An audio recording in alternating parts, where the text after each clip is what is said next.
Korang nak check kelayakan loan rumah dengan Melissa tak? Jom. Okey, sekarang kita nak kira kelayakan loan rumah klien Melissa. Okey, kita letak nama, mungkin kita letak Mr. X. Alright, so umur dia 30 tahun. Lepas tu, dia salary. Okey, so dia punya gaji kasar ialah dalam 7,200. So, dia punya net bersih, gaji bersih dalam 900.5. Okey, lepas tu dia ada satu fixed allowance dalam 200. Lepas tu dia tak ada rental, dia bukan self-employed. So, gaji dia dalam 6,700. Okay, sekarang kita nak kira komitmen dia. Okay, credit card dia ada 4,000 outstanding. So, bank ambil dalam 5% daripada 4,200. Lepas tu, dia ada satu rumah. Okay, dia bayar 600.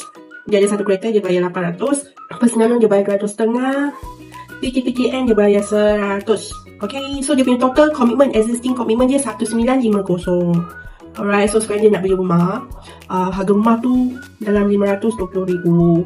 Okay, so 90% dia perlukan 90%. 90% dalam 468. Alright, so 35 tahun maksimum je nak. So rate buat anggaran dalam 3.8. MRTA kita buat anggaran dalam 6,000. Lepas tu dia punya estimate loan agreement yuran guaman dalam 14,000.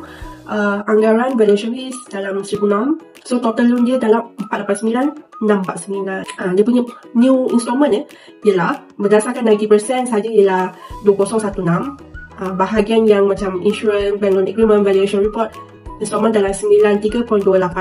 So dia punya total installment 2109.70 untuk loan amount 489,649. Okay, so itu installment baru campur existing commitment.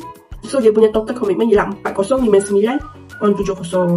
So dia punya net salary 6,700 kan. So DSR dia baru 60.59. So possible untuk dapat approval. So dia punya maksimum DSR kita buat anggaran dalam 70% lah, ya. Okay, so summary. Property financing yang dia boleh dapat 90% daripada rumah yang dia nak beli tu 520,000. Lepas tu MRTA kita buat anggaran 6,000. Valuation report 1,600. Yuran guaman 14,000. So total facility amount 489,649 untuk 35 tahun. Rate 3.8. Installment dia 2109.7.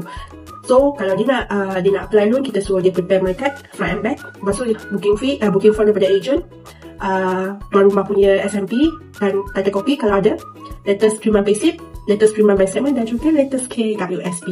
Kalau korang pun nak semakkan kelayakan loan rumah korang boleh juga pergi ke profile kami dan message kami.